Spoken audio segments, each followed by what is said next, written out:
3 giovani residenti in provincia di Treviso sono stati arrestati nel corso di un'operazione della Compagnia Carabinieri di Sacile in esecuzione di un'ordinanza di custodia cautelare in carcere per l'ipotesi di reato di rapina aggravata, lesioni personali aggravate e porto abusivo d'arma. I 3 sono coinvolti in una rissa con accoltellamento durante una cessione di droga.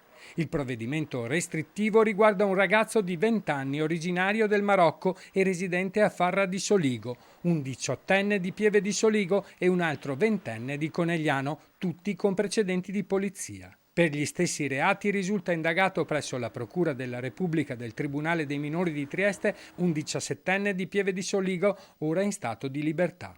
Secondo quanto inizialmente denunciato, i 5 si sarebbero dovuti incontrare alla stazione di Sacile per il presunto acquisto di una bicicletta di un 19enne del posto la mattina del 27 gennaio.